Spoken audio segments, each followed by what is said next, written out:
Une jeune femme provinciale qui a pris un emploi comme femme de ménage en Arabie Saoudite s'est vue offrir 7 millions de dollars par un beau prince en échange de faire semblant d'être sa fiancée. Lorraine est l'aînée de 3 frères et sœurs. Ses parents sont tous 2 agriculteurs. Elle a terminé ses études secondaires il y a 3 ans, mais comme ses parents ne pouvaient pas se permettre de l'envoyer à l'université, elle les aidait à vendre leur maïs récolté en ville. Elle se souvient vivement du jour où une certaine femme, impressionnée par sa beauté, lui a demandé si elle voulait aller à l'étranger et travailler comme aide domestique en Arabie Saoudite. Âgée de 18 ans à l'époque, elle en a parlé avec enthousiasme à ses parents, avec le désir de sortir de la pauvreté. Ils ont hypothéqué leurs terres agricoles pour payer ses frais de placement. C'est ainsi que Lorraine s'est retrouvée ici, tremblant nerveusement dans un pays étranger. Heureusement, elle avait lu suffisamment de livres pour comprendre un peu l'anglais. Elle était dans un van en route vers la maison de son employeur, émerveillée par le luxe du véhicule, de loin le plus chic dans lequel elle ait jamais voyagé de sa vie. « Nous sommes arrivés », a annoncé le chauffeur étranger. Les yeux de Lorraine se sont écarquillés lorsqu'elle a aperçu une résidence colossale, qui était plus qu'un manoir, pratiquement un palais. « Vous êtes sûr ?» a-t-elle demandé, incrédule. Mais le chauffeur est sorti et lui a ouvert la porte. Un homme plus âgé, vêtu de vêtements formels et l'air assez sérieux, l'a salué. « Suivez-moi », a-t-il dit. Elle a obéi comme un petit chat, tout en pensant qu'elle ne comprenait pas pourquoi il l'avait encore engagée alors qu'il semblait y avoir déjà beaucoup de serviteurs en uniforme. « Savez-vous parler arabe ?» a demandé l'homme. « Non, monsieur », a-t-elle répondu. « Bien. Nous avons besoin de quelqu'un qui ne parle pas arabe pour que si un membre de la famille du prince vous parle, vous ne puissiez pas répondre. Vous serez la fiancée du prince pendant 2 semaines. Ne vous inquiétez pas, vous devez juste faire semblant, a-t-il expliqué, visiblement en difficulté avec son anglais. Attendez, quoi, a dit Lorraine, confuse. Elle était venue ici pour travailler comme femme de ménage. C'est exact, en échange, réfléchissez 6 ou 7, presque 7 millions de dollars. Votre vie va changer. Nous n'avons besoin que d'1 mois, et nous manquons de temps, a-t-il continué. Lorraine est restée silencieuse. Des millions, cela suffirait à racheter les terres agricoles de ses parents, envoyer ses frères et sœurs à l'école, sortir ses parents du travail agricole éreintant, lui permettre de reprendre ses études et même construire une maison. Et cela ne prendrait qu'1 mois. Elle était sûre de pouvoir le faire. D'accord, marché conclu, a-t-elle déclaré avec résolution. L'homme a rapidement écrit quelque chose sur une feuille de papier et la lui a tendue. Il n'y avait que la moitié du montant total. Peut-être qu'elle recevrait le reste une fois que tout serait réussi. Attendez, a demandé Lorraine, dois-je faire semblant d'être une princesse ou quelque chose comme ça? Non, a-t-il répondu, soyez simplement vous-même. Suivez-moi, a-t-il dit en lui faisant un clin d'œil alors qu'il continuait à marcher. Ils sont entrés dans une pièce, et Lorraine s'est préparée à jouer le rôle de la petite amie d'un arabe âgé et corpulent. Elle s'attendait déjà à ce qu'il ressemble au collecteur indien qui s'occupait des dettes de sa mère chez elle. Elle a donc été presque surprise de tomber sur un homme arabe grand, musclé, parfumé et incroyablement beau. « Mon Dieu !» a chuchoté Lorraine. Il ne souriait pas et portait quelque chose sur la tête dont elle ne connaissait pas le nom. Stupéfaite par la richesse de sa voix grave, Lorraine est restée figée lorsqu'il a demandé « C'est-elle la fille ?» L'homme plus âgé a hoché la tête. « Oui, votre majesté », a-t-il répondu. « Laissez-nous, merci. » L'homme plus âgé est parti, et Lorraine et le prince se sont soudain retrouvés seuls, l'air chargé de tension. « Tu es à moi maintenant », a-t-il simplement dit. « Monsieur », a-t-elle dit, confuse. « Chérie », a-t-il insisté. Elle a fait une pause, ne sachant pas ce qu'il voulait dire. « Si tu es ma fiancée, tu devrais m'appeler chérie, pas monsieur. Et tu dois te détendre, tu es si raide. »« Détends-toi », a dit le bel homme. Lorraine ne pouvait pas dire un mot, tellement stupéfaite par ce qui se passait. Elle avait postulé comme femme de ménage, mais maintenant le prince lui disait d'être sa fiancée. « Tu es comme une grenouille arabe prince », a-t-elle éclaté. Puis il l'a embrassée brusquement. « Désolé, je devais faire ça », a-t-il dit. Tu es trop raide. Je suis censé être ton petit ami, alors agis naturellement. Au fait, je m'appelle Hakim Rashad Al-Akil. Tu peux m'appeler Hakim, Rashad, Junior, comme tu veux. Puis il l'a embrassée à nouveau. Sois prête dans 1 heure, a-t-il ordonné. Lorsqu'elle n'a pas répondu, il a ajouté. Mon père arrive avant le dîner, puis il est parti. Peu après, plusieurs femmes de chambre sont entrées et ont habillé Lorraine. Elle ne savait pas comment elle avait réussi à traverser ce dîner. Si ses parents l'avaient vue, ils auraient peut-être fait un malaise. Mais contrairement à ses craintes, la famille de Hakim était incroyablement gentille. Ce qu'elle avait redouté comme un enfer s'est avéré être un beau rêve. Même le jeune homme distant était apparemment bon au fond, selon les serviteurs. Ils ont dit qu'il était un playboy, alors son père l'avait menacé de le déshériter s'il ne se mariait pas et ne produisait pas un petit enfant. Hakim était effrayé et se sentait sous pression. Tout le monde le comparait toujours à son frère aîné bien élevé, qui était destiné à devenir le prochain roi. Les jours ont passé rapidement, et Lorraine a réalisé qu'elle tombait amoureuse du prince. Au fond d'elle, elle sentait qu'il était impossible qu'il puisse lui rendre ses sentiments. La différence entre leurs mondes était immense. « Comment dit-on beau en tagalog ?» a demandé Hakim un soir, souriant alors qu'ils bavardaient après le dîner. Ils étaient dans sa chambre, bien qu'elle passait les nuits dans une chambre séparée pour que les gens ne se demandent pas pourquoi ils ne dormaient pas ensemble.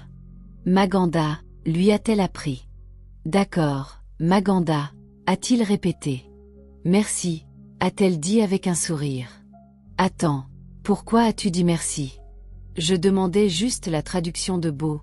Je n'ai pas dit que tu étais belle, a-t-il taquiné. »« Oh, tais-toi, » a réprimandé Lorraine avec une moue moqueuse, faisant semblant d'être contrariée. Hakim a souri, tenant ses joues et la regardant dans les yeux. « Je plaisante, tu es vraiment belle, Lorraine, a-t-il murmuré. Il s'est lentement rapproché jusqu'à ce que leurs lèvres se rencontrent.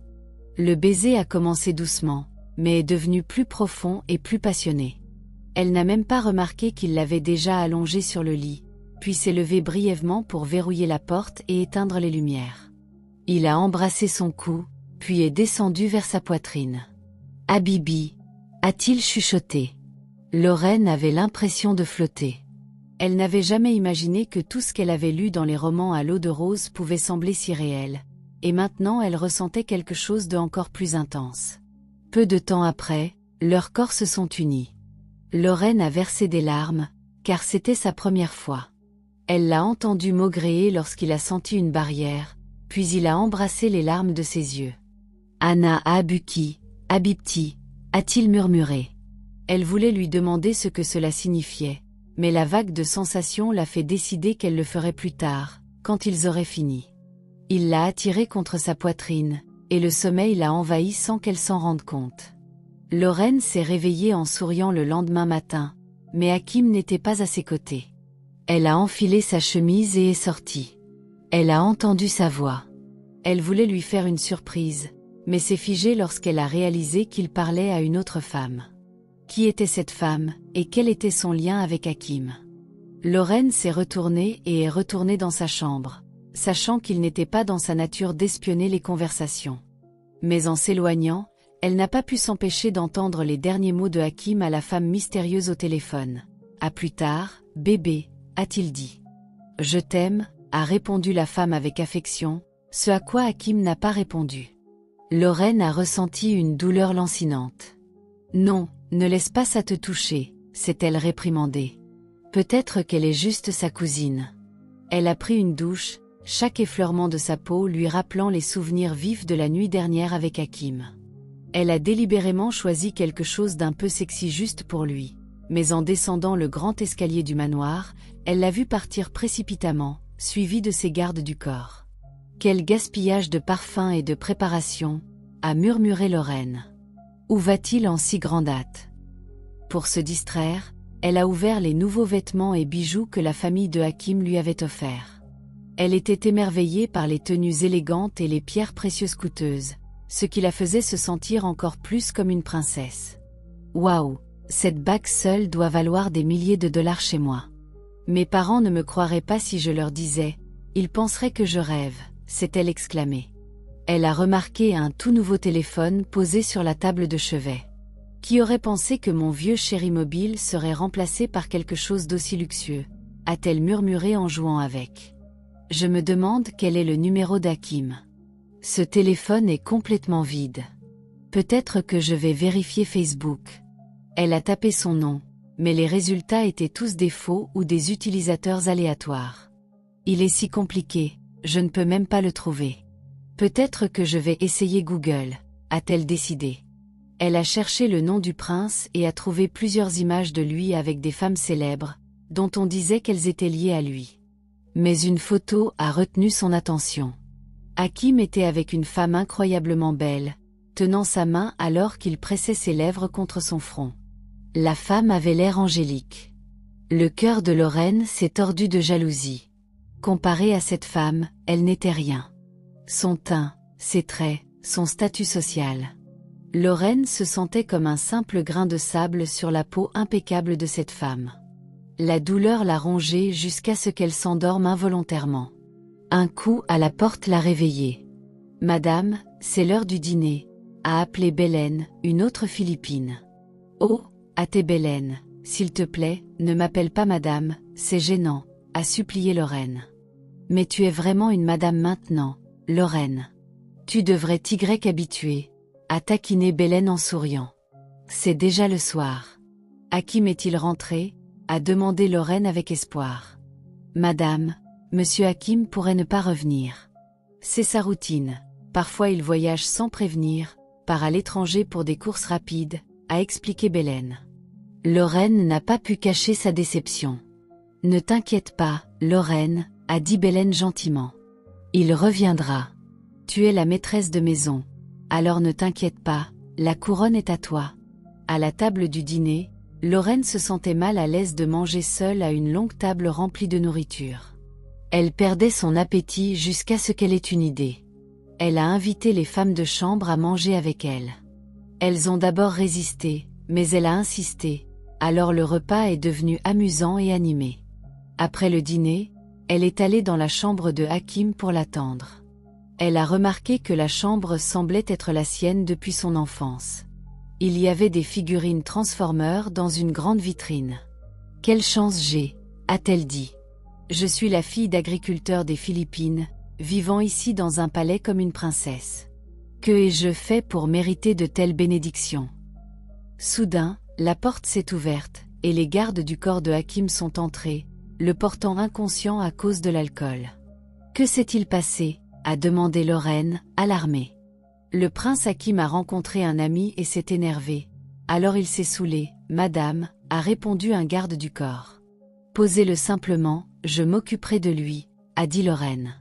Les gardes du corps sont partis, et Lorraine a rassemblé ce dont elle avait besoin pour le nettoyer et le changer. Elle a soigneusement déboutonné sa chemise, admirant son torse sculpté. Nerveuse mais étrangement excitée, elle a lentement dézippé son pantalon et l'a retiré. Comme il était si lourd, elle a fini par tomber sur lui. Finalement, elle a fini de le changer. Elle s'est allongée à côté de lui, contemplant son visage angélique. « Tu es vraiment beau, mon prince », a-t-elle murmuré. Puis elle a senti son bras glisser autour de sa taille sous la couverture. Elle l'a laissé faire, lui faisant confiance, mais sa main a erré vers le haut, glissant bientôt sous son haut. Il a commencé à l'embrasser, ses baisers d'abord doux, puis devenant plus ardent, descendant vers son cou et sa poitrine. Lorraine respirait avec difficulté. Soudain, Hakim s'est arrêté et l'a regardé intensément. Elle lui a souri, et il a chuchoté. « Ton sourire est si doux, bébé. » Puis il l'a embrassée à nouveau, l'a serrée fort et a murmuré. « Je ne sais pas si je peux faire ça sans toi, Alia. » Lorraine a été stupéfaite par ce nom. Elle l'a repoussé et s'est enfuie de la chambre en larmes. Qui était Alia, et que signifiait-elle pour le prince? Lorraine ne savait pas quoi ressentir. Elle a pleuré et pleuré, se sentant manipulée, comme s'il l'utilisait. Elle a attrapé son téléphone et a revu cette photo de Hakim avec la femme magnifique. Elle a cliqué dessus et a lu un article de blog à propos de l'image. Comme elle le craignait, La femme aux côtés de Hakim sur cette photo n'était autre qu'Alia. Alia venait de l'une des familles les plus riches du pays et était amie avec les parents de Hakim depuis l'enfance.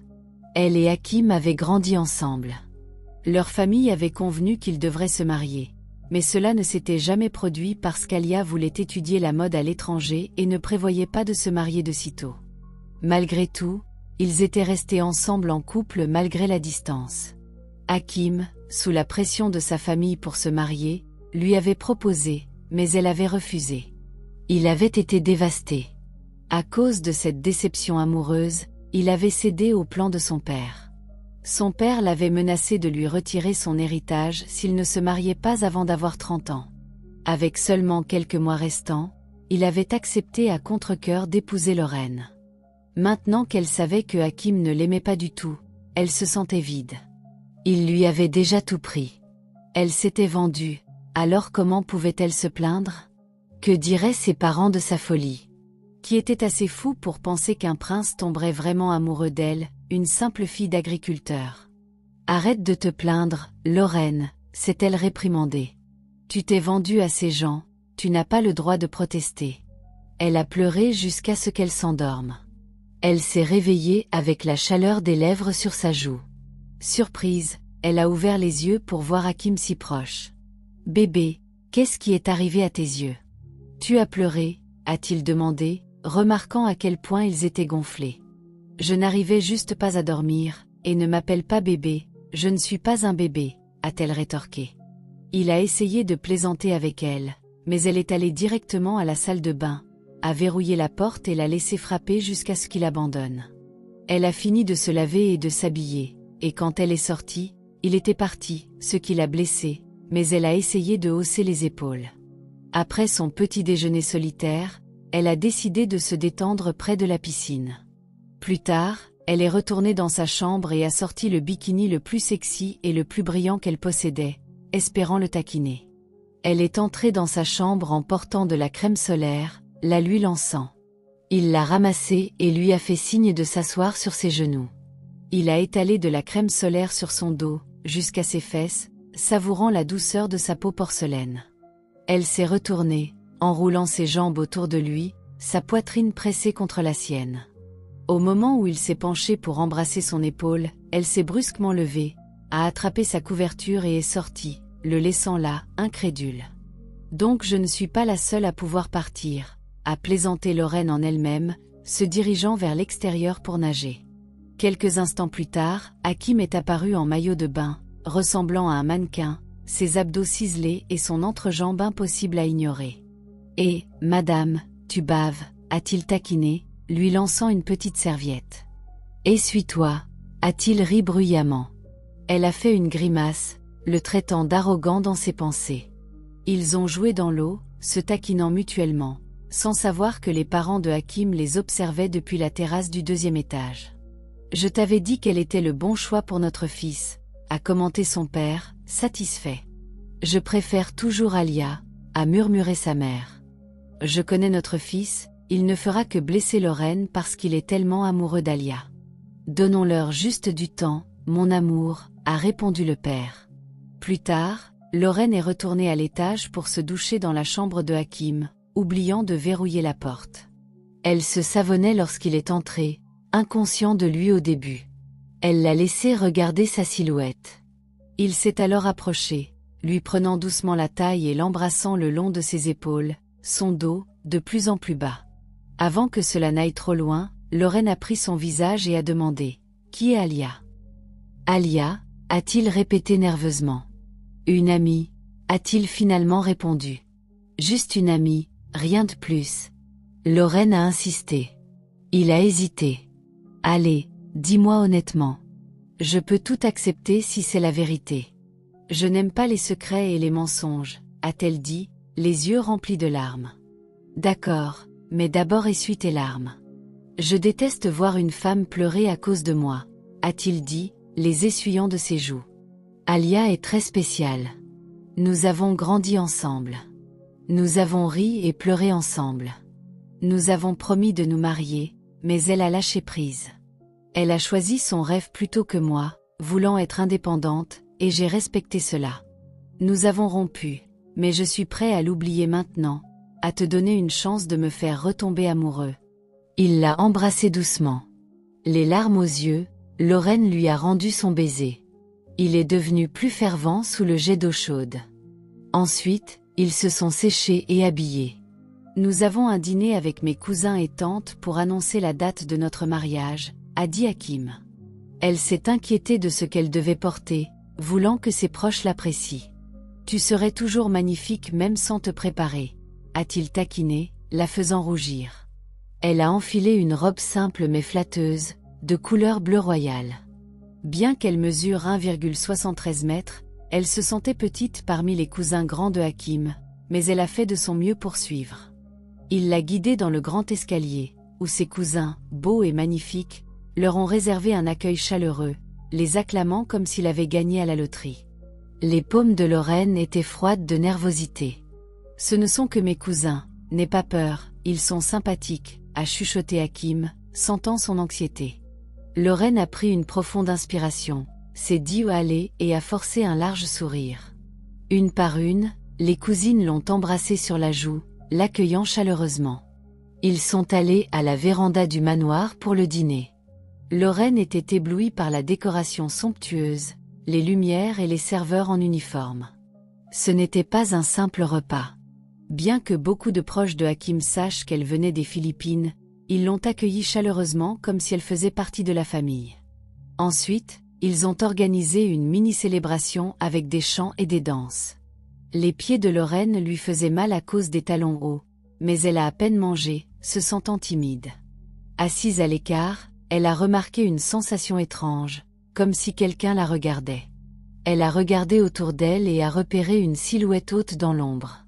Elle s'est approchée, se demandant qui c'était, mais une cousine de Hakim, Ria, l'a retenue. « Eh, viens nous rejoindre, où vas-tu » a insisté Ria. « J'ai vu quelqu'un là-bas » a dit Lorraine, montrant du doigt le coin sombre. « Oh, c'est Khalif, ne t'inquiète pas pour lui, il préfère être seul » a remarqué Ria avec un sourire. « Khalif, tu veux dire le frère aîné de Hakim » a demandé Lorraine.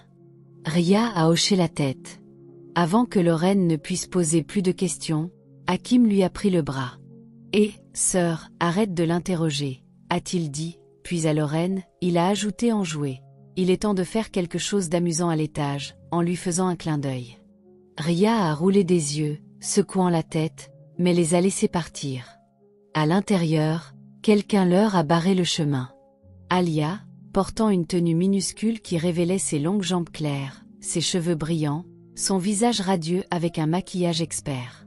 « Oh, désolée » a-t-elle dit de manière dramatique. « Alors tu dois être la chanceuse » a-t-elle dit en embrassant Lorraine sur la joue. « Je suis Alia, l'amie d'enfance de Hakim. » Lorraine a répondu. « Salut, je suis Lorraine, la future femme de Hakim », un peu mal à l'aise. Alia a souri et s'est tournée vers Hakim, s'approchant pour un baiser. Il s'est éloigné. « Allez, bébé, montons à l'étage » a-t-il dit à Lorraine. Alia a supposé qu'elle était celle qui était invitée. « Moi ? Super, allons-y » a-t-elle dit. « Non, pas toi » a dit Hakim sèchement. « Je parle à ma petite amie. » Il a pris la main de Lorraine et l'a emmenée, laissant Alia derrière avec un peu d'embarras. Une fois dans leur chambre, Lorraine a surpris Hakim en l'attirant pour un baiser. Il a semblé surpris, car elle n'avait jamais initié un baiser auparavant. « Oh, tu es sauvage » a-t-il taquiné. « Désolée, je suis juste si heureuse et flattée » a-t-elle admis. « Tu mérites d'être heureuse » a-t-il dit doucement, déposant un baiser sur son front. « Mais bébé, je dois aller chercher mon téléphone sur la véranda, je l'ai laissé sur la table. » Il est parti précipitamment. Lorraine a fait la moue, agacée. Il aurait pu envoyer un garde du corps le chercher, a-t-elle grogné, soupçonnant qu'il voulait simplement revoir Alia. Elle s'est allongée sur le lit, tapant des pieds d'ennui. Finalement, elle a décidé de se lever, enfilant une nuisette sexy offerte par une cousine de Hakim, puis s'est allongée à nouveau. Elle est rapidement devenue agitée et a descendu les escaliers sur la pointe des pieds. Le manoir s'était calmé, certains invités ivres et d'autres endormis. Elle s'est faufilée dans la cuisine, où elle a trouvé quelques femmes de chambre en train de nettoyer. « Madame, vous êtes encore debout? Vous avez faim? Vous voulez quelque chose à manger ?» a offert Bélène. « Oui, à tes Bélène, s'il te plaît, il me manque vraiment les plats faits maison, » a dit Lorraine. « Mais je vais le cuisiner moi-même. » Elle a préparé un repas rapide, l'a dévoré et s'est sentie mieux. Ensuite, elle est allée dans le jardin du manoir pour profiter de la brise. L'air frais l'a apaisée, mais elle a remarqué les silhouettes de deux personnes sur une balançoire sous un arbre, s'embrassant intimement. En s'approchant, elle a réalisé que c'étaient Alia et Khalif, le frère aîné de Hakim. Ils étaient si absorbés l'un par l'autre qu'ils n'ont pas remarqué Lorraine s'asseoir tranquillement sur un banc pas trop loin. Soudain, elle a vu une figure foncer vers le couple. Hakim, qui a attrapé le col de la chemise de Khalif. « Cela ne sera plus un secret, au moins tu sauras que tu m'as trahi, » a dit Khalif. « Tu m'as trahi, » a rugi Hakim en pointant Alia du doigt. « Bébé, laisse-moi expliquer, » a supplié Alia, mais Hakim est parti en trombe, laissant son frère et Alia, ainsi que Lorraine, trop choqués pour bouger. « Que dois-je faire maintenant ?» a-t-elle pensé. Sans savoir comment elle y est parvenue, Lorraine s'est éloignée tranquillement, voulant éviter d'être considérée comme une intruse. Elle tremblait encore dans sa nuisette légère. « Je sais que tu es là », a appelé Khalif. « Alors tu peux marcher normalement, et la prochaine fois, porte quelque chose de décent, tu ressembles à une star de film pour adultes. » Lorraine a croisé les bras sur elle, mortifiée, et s'est précipitée à l'intérieur pour chercher Hakim, mais il n'était nulle part. Elle a finalement remarqué une porte dorée près de sa chambre et a essayé de l'ouvrir, espérant qu'il était à l'intérieur. À son soulagement, elle l'a trouvé là, dans un bar privé rempli d'alcool coûteux. Il buvait des boissons fortes. Elle s'est approchée et s'est assise, mais il lui a crié de partir. Elle est restée. « Ne garde pas ta douleur pour toi, » lui a-t-elle dit doucement. « Je sais ce que tu ressens, parle-moi. Tu peux pleurer sur mon épaule si tu en as besoin. » La colère de Hakim s'est dissipée, des larmes coulant sur son visage. « Mon frère était la personne en qui j'avais le plus confiance au monde. Je ne l'ai jamais douté, » a-t-il dit, angoissé. « Tout arrive pour une raison, » a dit Lorraine. « Peut-être qu'ils sont faits l'un pour l'autre. Quant à toi, peut-être que tu étais celui que Dieu a utilisé pour qu'ils se trouvent. Je ne méritais pas ça de leur part, je leur faisais confiance, » a chuchoté Hakim, enfouissant son visage dans ses mains. « Si tu veux vraiment oublier Alia, tu dois apprendre à pardonner, » lui a dit Lorraine en lui tenant la main. « Je ferai tout ce que je peux pour t'aider à l'oublier et à m'aimer. Vois juste que je suis là pour toi. » Ils ont parlé un moment, Lorraine écoutant tranquillement alors qu'il racontait l'histoire de lui et Alia. Quand il a été ivre, elle l'a aidé à monter et ils se sont endormis ensemble. Le matin, Lorraine s'est réveillée seule. Quelques instants plus tard, Hakim est entré avec un plateau de petit déjeuner. « Bonjour, bébé, petit déjeuner au lit pour me faire pardonner, » a-t-il dit. Lorraine a taquiné en disant qu'elle se sentait comme une princesse, et il a ri. Après avoir mangé, il l'a emmenée dans une boutique de robes de mariée pour choisir une robe pour leur mariage. Les rangées de robes luxueuses l'ont stupéfaite, le genre que seules les princesses et les célébrités pourraient porter. Alors qu'elle les regardait, la porte du bureau s'est ouverte et Alia est sortie. « Oh, chérie, je pensais que tu annulerais après hier soir, » a dit Alia à Hakim. « Non, » a-t-il répondu fermement. « Je suis un professionnel. De plus, ma fiancée mérite les meilleures robes de la ville. » Il a serré la main de Lorraine, l'embrassant protectivement. Elle s'est sentie étourdie. Elle a regardé le prix d'une certaine robe et est devenue pâle. Elle coûtait environ 6 millions de pesos, assez pour acheter une maison et un terrain chez elle. « Qu'est-ce qui ne va pas, bébé ?» a demandé Hakim. « Laisse-moi juste acheter une robe aux Philippines, ce prix pourrait acheter une maison, » a dit Lorraine, embarrassée. « Ne t'inquiète pas, » a insisté Hakim. « Je paierai, tu choisis juste la robe que tu aimes. » Alors elle en a essayé une, et même Alia a admis que Lorraine était incroyable dedans. Pendant que Lorraine essayait d'autres robes, Alia a demandé à Hakim s'il pouvait parler en privé dans son bureau. Bien que cela lui fasse mal, Lorraine les a laissés faire. Elle a fini de choisir des robes, mais est devenue anxieuse à cause de la durée de leur conversation. Elle a décidé de frapper à la porte légèrement entr'ouverte du bureau et s'est figée à la vue d'Alia assise sur les genoux de Hakim, l'embrassant. Horrifiée, elle a reculé et a accidentellement laissé la porte claquer, les surprenant. « Je suis désolée », a-t-elle dit amèrement. « Je ne voulais pas vous déranger. »« Non, non, bébé, ce n'est pas ce que tu penses », a insisté Hakim en repoussant Alia, mais les larmes de Lorraine coulaient déjà alors qu'elle s'enfuyait. Un des gardes du corps de Hakim l'a suivie. Elle a couru sans but jusqu'à ce qu'elle trouve un banc où elle s'est effondrée en sanglotant. Le garde du corps l'a rattrapée, se plaignant. « Ces fourmis me mordent », a-t-il maudit en tagalog, choquant Lorraine. « Tu parles filipino ?» a-t-elle demandé, les yeux pleins de larmes, puis l'a aidé à chasser les fourmis. « J'étais de si mauvaise humeur et voilà que tu arrives avec des fourmis », a-t-elle plaisanté tristement. Il s'est excusé et ils se sont présentés correctement. Il s'appelait Lance, de la province de Quizon. Il avait été licencié d'un emploi dans la construction sous de fausses accusations, mais la famille de Hakim l'avait sauvé de prison en l'engageant comme garde du corps. Lorraine était soulagée de rencontrer un autre Philippine. Elle lui a confié ses frustrations et ils ont discuté de la vie jusqu'à ce qu'il décide de rentrer. Dans la voiture, elle s'est endormie. À leur arrivée, Lance l'a portée comme une princesse jusqu'à la chambre de Hakim, où ce dernier attendait, inquiet. Hakim a ressenti une pointe de jalousie en voyant Lance tenir Lorraine ainsi, l'avertissant que la prochaine fois il devrait l'appeler pour qu'il puisse la porter lui-même. Un nouveau jour est arrivé, et Lorraine s'est réveillée avec un mal de tête à cause du stress et du vin restant. Elle a appelé ses parents, qui lui ont fièrement montré le titre de propriété récupéré qu'elle avait réussi à payer avec l'argent qu'elle avait envoyé. Ils avaient même acheté plus de terres agricoles et inscrit ses frères et sœurs à l'université. Lorraine était soulagée que ses parents pensent encore qu'elle était une simple aide domestique.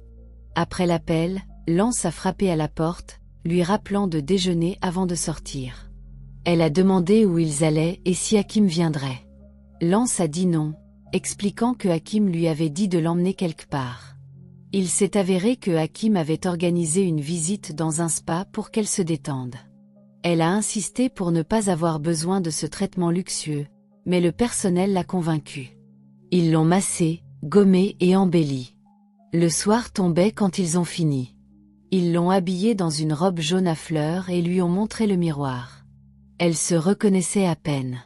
Ses cheveux avaient des boucles douces et un maquillage subtil illuminait son visage, des choses qu'elle n'avait jamais utilisées auparavant.